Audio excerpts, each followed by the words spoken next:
Apologies, Mr. Garcia.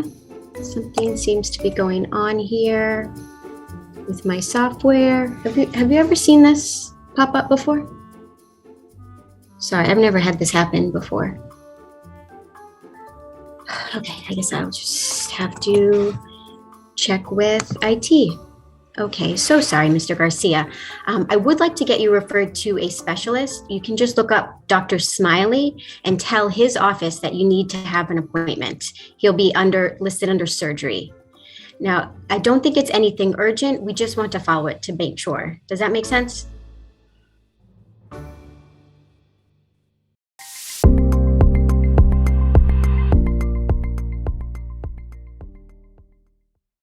My best advice is expect the unexpected and expect it everywhere. So when you're in the middle of a virtual visit and something unexpected happens, be prepared to pivot. You may need to pivot to rescheduling the visit because the video and the audio aren't working and you can't get what you need. Don't compromise.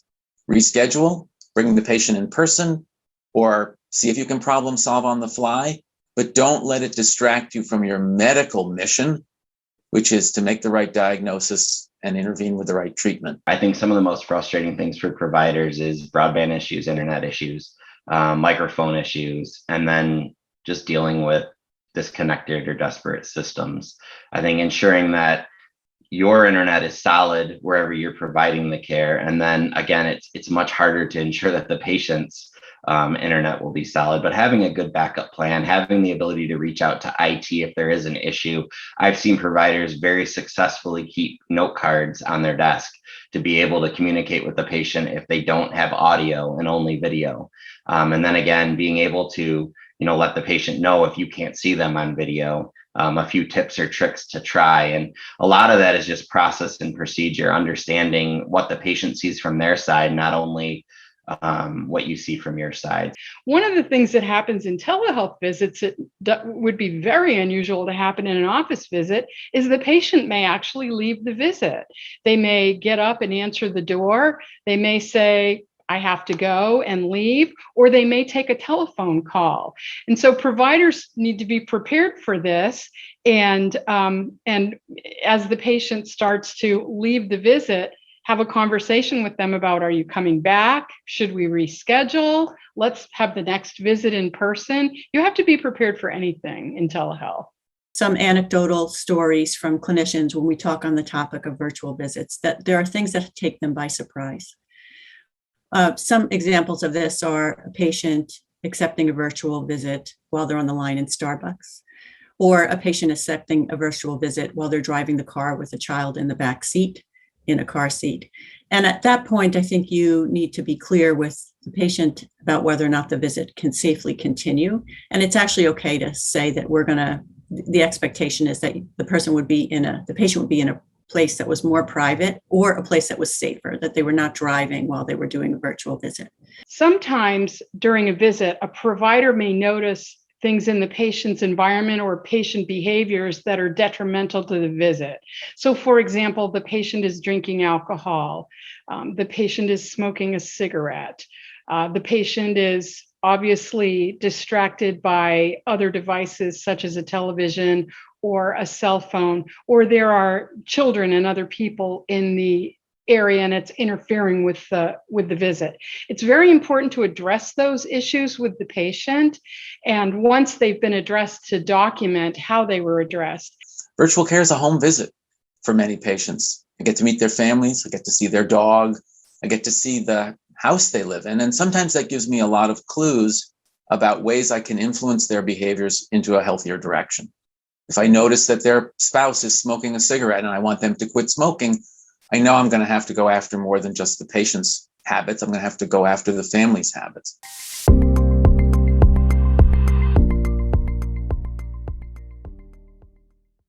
There certainly are times when a virtual visit will not be successful. And it may be that the patient had an expectation for the visit that cannot be met by a virtual platform. For example, the patient may schedule an episodic visit for a single condition, and then while you're in the middle of the visit, you recognize that there are many other things that are going on here and that you actually need to see the person in person. Similarly, for an annual visit that's done virtually, it may be that there are components of the exam that need to be done face-to-face, so that you need to bring the patient in.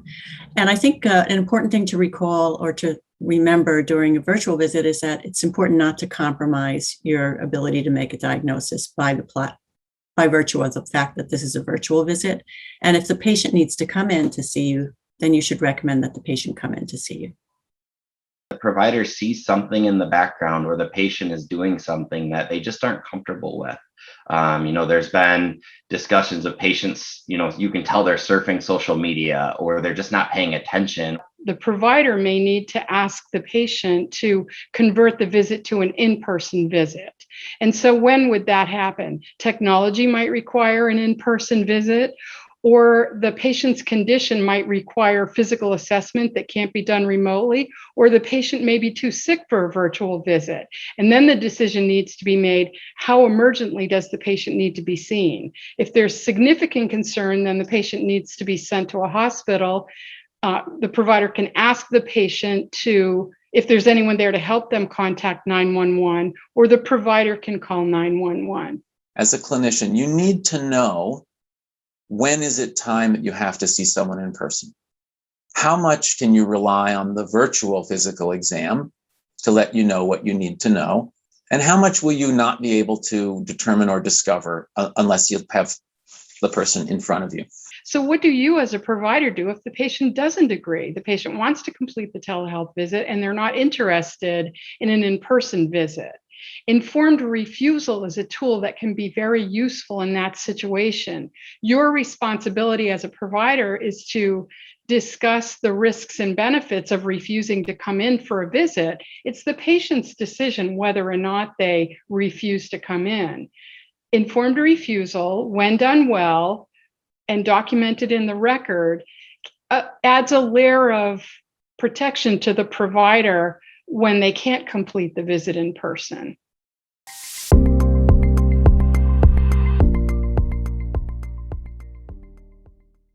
One thing I always recommend to providers is if they're ever in a situation that they don't feel comfortable, that they feel very comfortable in dialing 911.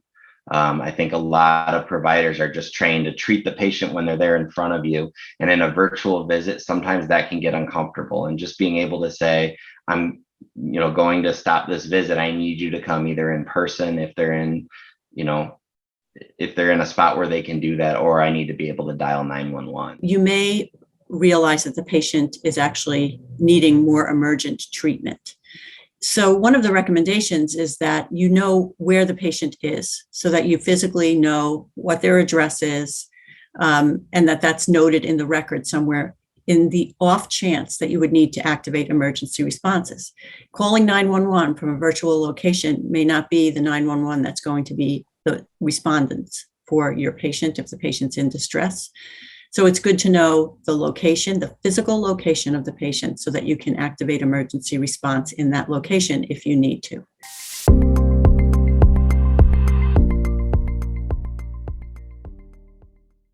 You can do an awful lot of the exam virtually and then have the patient come in for a very brief follow-up, maybe after some test results, and complete your physical exam then. So you have to deconstruct the in-person visit, reassemble it in the virtual world, but remember the pieces that you put aside so you can pick them up when you see the patient in person if necessary. The contents of the visit should be documented. And if there are unexpected things that happen during the visit, that should be documented. If the video fails and it's converted to a telephone only visit, that should be documented. If the technology fails altogether, that should be documented.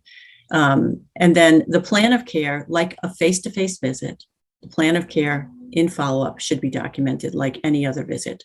Many telehealth solutions out there will promise a PDF coming over following the visit. You do your documentation in their system, and it will then send a PDF into the documents tab in your EHR. And you have to realize that that really doesn't do anything for you, because again, the EHR is a living system. You need to make sure if that's the case, then somebody needs to go in and make all the changes necessary within your EHR for things like medications, allergies, problem list, history. I mean, you have to make sure that your system is fully updated the next time someone within your practice sees that patient, because you may realize you saw them through a televisit and there's a document, a visit note stored somewhere in documents, but somebody that just glances at the chart for a televisit or a medication refill may not realize that. I think that good practice in virtual care is just like good practice in in-person care, but it takes some extra attention. So you have to make sure you've gotten what you need from the patient in terms of information or physical exam. You have to make sure the patient has understood the instructions, understands the next steps, because it's easier to miss that when you're over video. It's harder to read some of the finer social cues. You can't always tell what the person off camera is thinking next to the patient because they're often present in the room but not on the screen. So you need to be more deliberate and more intentional. And I think our biggest risk is that we miss something and we don't have the usual social and behavioral cues to alert us to that in the virtual environment.